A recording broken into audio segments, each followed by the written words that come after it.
Welcome to the Elder Scrolls Modding News, a weekly report on the fascinating world of Elder Scrolls Modding. Today we take a look at mods for Oblivion Remastered that adds to the survival and realism experience. We then take a look at two huge mods that enhance the character build system of Skyrim and adds RPG mechanics. Finally, we take a look at a Morrowind mod that overhauls factions and the main quest. Without further ado, let's get started.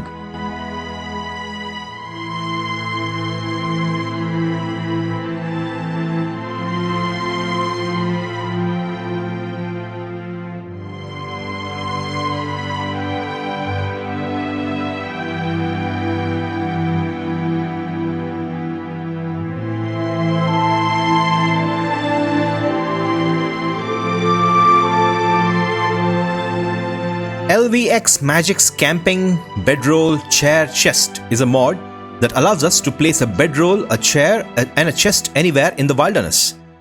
This is perfect if you are doing a survival run with no fast travel. Tired after a long dungeon crawl with no inns in sight? Want to roleplay as a wanderer of Tamriel? Then the option to rest anywhere is a godsend. Let's see how this mod works. Alright. We are in the wilderness outside Skyrim Hall.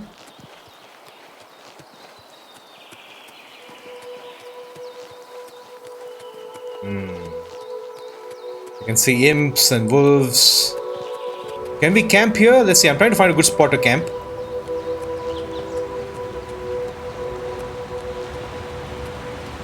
Wow. Oh, waterfall. Okay.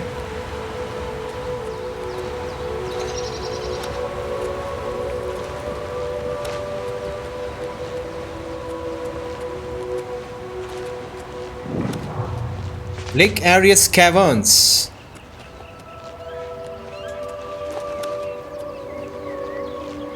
Yeah, what about this spot? Nice view of Skyrim Hall. Let's see. So we have a spell called Camping. Self-cast spell. So cast that and that'll spawn Bedroll. We want a Bedroll. So there you go. Okay, maybe we need to... Let's see. So we need to sneak to take it off. Let's place it here.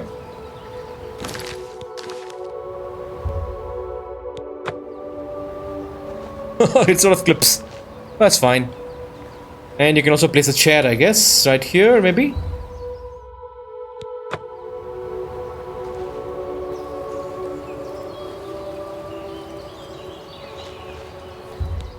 And place a chair. So it's behind you. It dumps it behind you. Okay. Nice. So now you can just sit, chill.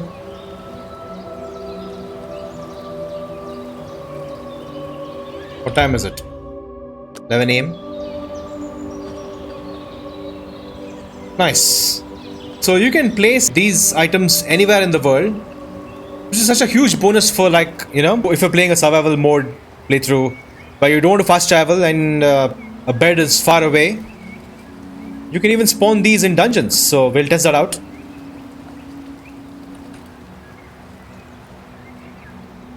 Alright, let's sleep. Sleep for 1 hour.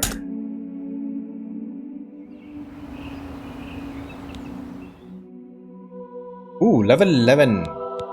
I in fact stopped leveling up this character, but anyway. Okay, let's pack it up.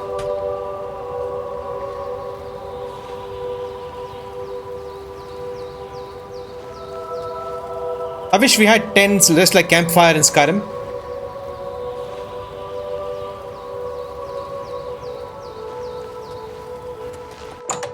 But these are baby steps.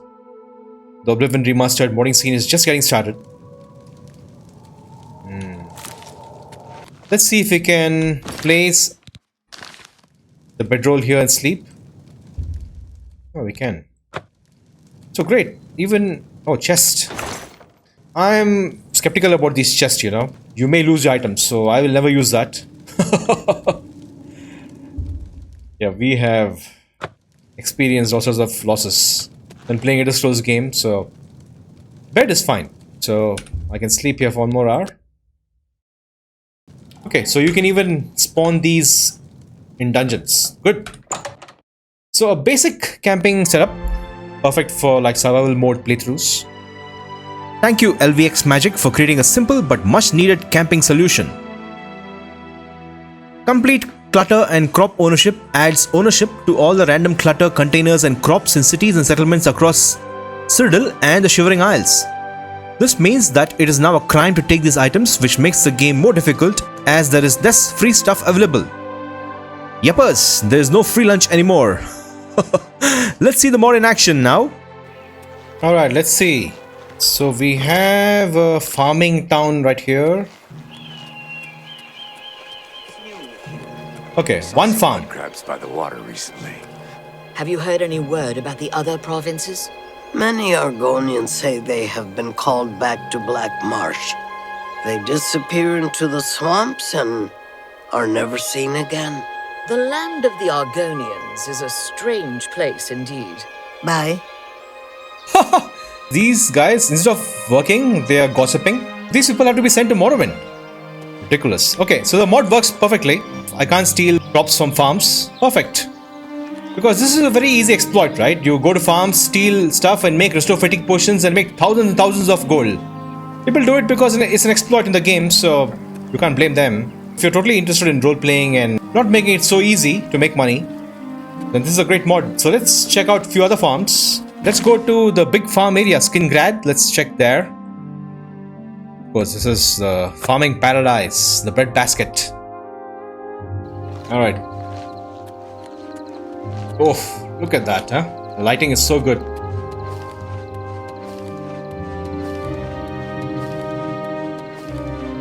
Complete crop ownership.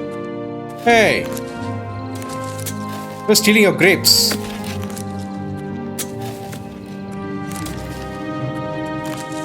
So we can steal and no one is reacting? That's interesting. It is marked as stolen, but then the mod does not add reactions of NPCs. Right? I can still steal. The stealing crops isn't actually counted as stealing by the game. Apparently this was an engine level bug in the original game too. A pleasure to speak with you. We speak to this guy and there's no option to buy these farm items. Bye. So the fact that if we can't steal these, at least add these NPCs as vendors, that would be nice. Because how else are we supposed to get these items, right? That's just my suggestion. Maybe even NPC reactions can be a feature.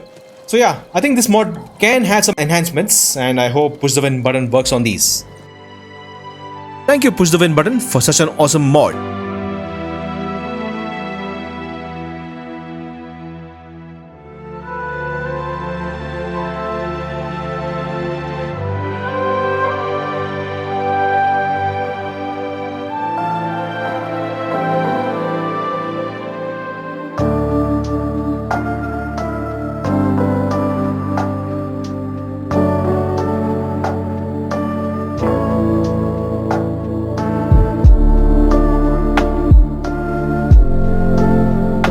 Roleplaying in Skyrim Race Overhaul and Roleplaying in Skyrim Classic Attributes are two mods by DrPharmDawg, which enables us to create highly specialized characters with a focus on roleplaying and adding depth to character development. The Race Overhaul is designed to expand roleplay options by adding abilities that offer new ways to play without being restrictive. The mod also allows you to select a sub-race to capture varying cultural and geographical and ideological differences within each race and translate them into structured abilities that make each character not just feel different on paper, but in actual gameplay. Yes, when the game starts, you select your race, you select a sub-race. In the case of Dunmer, you can go with Ashlander or the Settled House Dunmer, or in the case of Nord, you can choose Mainland or Skal. Let's take a look at the race properties for two races, Dunmer and Breton. So for a Dunmer, you have these primary skills: resistance to ash and fire, weakness to frost. And when you play Skyrim, you will face many ice mages, and this will be a problem when you play as a Dunmer. These are the starting spells and these are the perks. The mod author says that this mod is compatible with perk overhaul mods like Ordinator and Master of One, which I use. But we'll have to see. Those perk overhauls do remove some of these perks, so we never know. Then you have abilities, race specific abilities, which is very interesting. And then you have the coolest feature of this mod, you can select a sub-race. So as a Dunmer, you can play as an Ashlander or you can play as a settled house Dunmer. When you play as an Ashlander, your movement speed is increased and your carry capacity is increased. And you can harvest additional ingredients. And you have this new feature called warding glyphs, which is very interesting, which we need to test and see what this is all about. And let's look at the button. Yeah, this is standard. And you have, of course, your resistance to magic, and weakness to alteration and conjuration is not something we can observe immediately with vanilla magic. Apparently the mod author is working on a magic overhaul mod, and that will have offensive alteration and offensive conjuration spells. And then when you play as a button, you'll have to watch out for those NPCs casting those spells. Abilities, one for spell absorption, one for speech. And then you have 3 sub-races, High Rock, True Way and Reach Folk. Ooh, cool, you can play as a Reachman, that's amazing. So every playthrough will be unique as you choose different sub-races. That is very cool. The Classic Attributes mod ensures that your character's development now relies on 10 attributes, each governing several traits. This adds a lot of RPG depth to your character. The mod also distributes attributes to NPCs, allowing for more varied NPC encounters. Here are 2 examples. As a Nord, you can become a great spellcaster with 100 destruction skill and every perk. But a Dunmer with the same skill level and perks may still be a little better with higher intelligence and wisdom. As a Bossmer, you can be a formidable melee opponent with 100-200 skill and all the perks. But you may still need to be cautious going up against an Orc with the same skill and perks, as their strength and fortitude attributes will be higher. Amazing. Let's take a look at the attributes and gameplay traits for each attribute. Alright, let's take a look at these attributes and some gameplay properties and some new mechanics. So strength focuses on damage, power attack, stagger, and a new mechanic called break locks, which was part of Daggerfall, and now we have it here. Fortitude focuses on resistances, right? Endurance is for stamina management and few other things. And intelligence and wisdom are for magic related properties.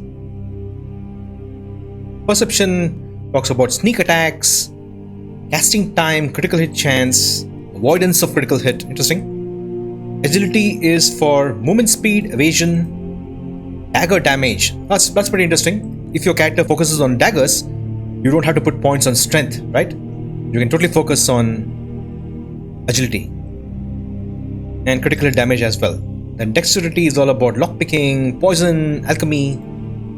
Charisma is about, speech and mercantile skills. Luck is about critical hit chance, extra loot, extra perk. Nice. So now we understand the properties.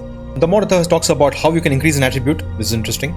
The range of an attribute is between 1 and 21. Going beyond 21 has no additional benefit. So these are some things you need to understand before you plan your character, right? Alright, let's get into the spreadsheet where we'll create 2 highly specialized characters, alright? So the first character is a Dunmer Assassin. So his focus is on daggers and poisons and alchemy. Okay. So as a Dunmer Assassin, agility is the most important attribute. Let's max agility to 14. And we also need to get those critical hits. So let's max out our luck as well. So we have 8 points remaining. For a Dunmer Assassin, critical hit chance is important, attack opportunity is important. So let's boost our perception, +4. And boost our dexterity, because poisons are going to be important. Okay. That will consume all the attribute points here. Now, did I goof up the math? I don't think so, but whatever. So you get an idea. Next, since we are going to play as an Ashlander, Dunmer, we get +1 agility. And this shows you how the race mod and the attribute mod are synergized very beautifully, right? You include both the mods and you can also get some buffs here. Alright, so this is a Dunmer Assassin character. Now let's build a button healer. Okay. For a button healer, intelligence and wisdom, all the magic related stuff is important. So we're going to max out our intelligence and wisdom. So we have 8 points more. And for a mage, I'm not sure if critical hit chance is applicable for a spellcaster. Hit chance was a thing in Morrowind, right? And that was meant only for weapons. I don't think spells will cause a critical hit. Because we're not hitting anything, right? We're casting a spell. So I guess we should dump points into agility. We have 8, so 12. We'll dump 4 points into agility. That'll improve our evasion movement speed. And also dump 2 points in dexterity for alchemy effectiveness. And maybe 2 points in charisma. We're playing as a true way sub race. I'm not sure what this true way is. Okay, that gives you +1 luck. So +1, 8 +1. So there you go. So for a defensive Breton healer, this is a very interesting build, right? So as you can see, we can create highly specialized characters when you combine these two mods. So now let's get into the game and see how these mods work, okay? Let's create a new game. We'll create our Dharma assassin character here. Alright, this is alternate live another life mod. But let's go with the Ashlander name. So yeah, we don't care about how it looks. Yes. Hynab. Ashlanders don't have red eyes, right? Oh dang it. Forgot. Do they? They're not cursed by Azura. Okay, yeah, now the mod kicks in. The race mod, it asks you, okay, oh, you're a Dunmer. So you want to be a settled house Dunmer or an Ashlander? We're going to be an Ashlander. Ashlander Dunmer are natural travelers, resulting in the ability to carry more and move faster over long distances. The Barding Glyphs provide some physical protection from hostiles. Oh, that's interesting, Barding Glyphs. Confirm. Let everything start. Oh, cool. You get this pop-up here, but we'll just say adjust in MCM. Okay. Use MCM to set and save attributes. Yeah, we'll do that. Don't worry. So Gods and Worship is up. Gods and Worship is a very awesome religion mod. I want to test that mod. Roll Rim Races. Yeah, let's display all of these in our active effects, right? Why not? Let's do that. Everything else, let's just check everything. And then roll rim attributes. Okay, so if you see, line up this guy. By default, the system sets some attributes based on your race and sub-race, right? But we don't want that. We want to manually set them. If you don't want to manually set these attributes, you can just let it be as is, you know. Or if you want to randomize and just for fun, randomize them. But we're going to go full manual, right? So as per our plan for a Dharma assassin character, we're going to max out agility, 14, max out luck, 14, and 4 points in dexterity is what we planned, right? Right. And perception, that's perception. 4 points in perception, so 12. Yeah, you can't go beyond 4 because you only have 4 points remaining, right? Okay, that's it. So no more points available. So agility maxed out, luck maxed out. Well, not maxed out, but you can go as high as 14. Dexterity and perception. These are the most important attributes for a Dharma assassin. Okay, let's save. Confirm save. Alright. Done. Wow. So it hard codes the attributes. These are the attributes and you have to play around with this. Beautiful. And if you see, we have 25% resist fire and minus 50% resist frost because we are a Dharma. We have a little bit of magic absorb, which is interesting, and a -5 resist magic. I wonder why that is. Health is 85, magic 85, and stamina 85. Ooh, that's kind of less, right? Usually, when I play, usually start off with 200 magic, 100 stamina. Molto interessante. And your skills, look at the skills. Wow, every skill is like starting with 5.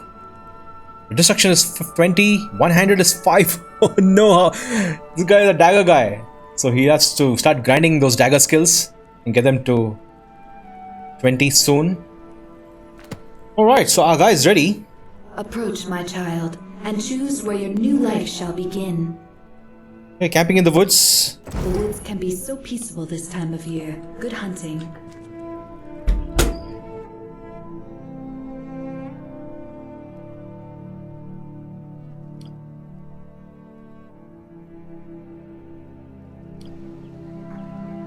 I have no idea. Go away. Oh, I love this alternate start. Oh god. See that it is red. I wonder why is it in red. At level 1 we're supposed to get augmented flames, right? Since we're using Ordinator, I don't think that'll happen. Or maybe it happens in level 2, I don't know, we'll see, okay? Let's take a look at other active effects. Fortify Alchemy. That's because we have a higher dexterity, right? Create glyphs by touching a recently slain foe. Hits from this race will drain their health. Now we need to test this. Fortify Learn Rate. Learn destruction faster. These are our major skills. I wish we had one-handed here. Dang it. Oh, whatever. Since our sub-race is Ashlander, walking and running speed is increased by 10 to 50%. Let's see. So currently our running speed is 90. Look at the bottom left. It's 90, right? When I'm running, it goes down to 80. What's happening there? Weird. So you run slower, but you walk faster. That is the way of the Ashlander. I love it. Harvest one additional ingredient from plant and animal sources. Alright, let's see. Ooh, we got 2 flowers. Ooh, that's amazing. We used to always get 1, right? I'm at Oakwood. Let's hitch a ride. Alright. Take care now. Moth Priest, where are you going? Yeah.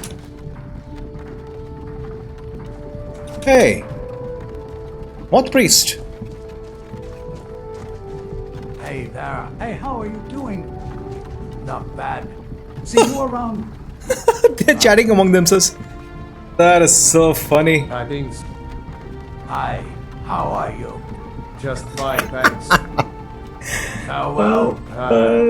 These experiences are so memorable with Skyrim. Something totally unexpected, right? Such a unique game.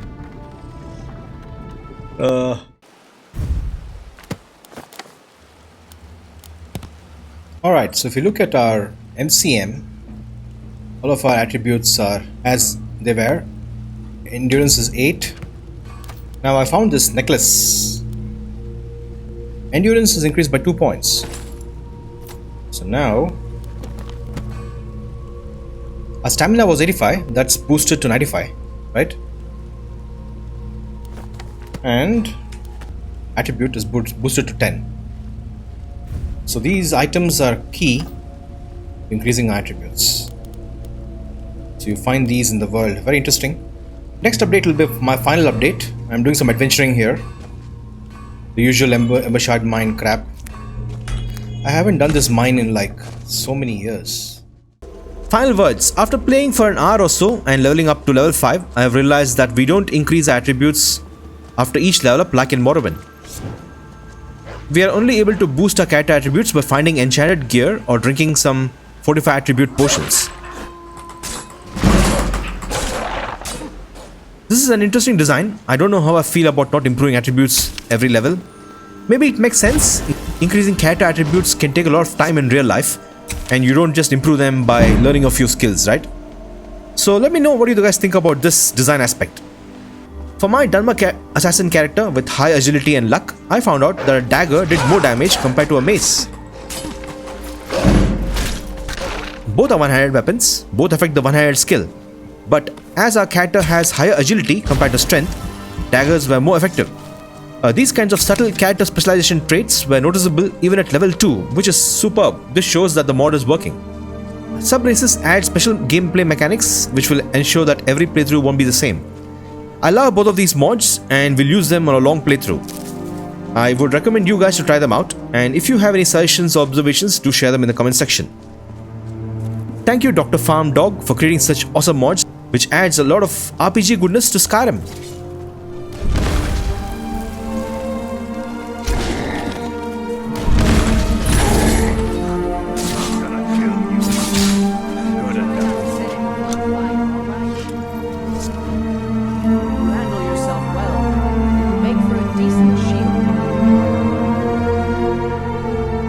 Well, nobody asked. If you think you're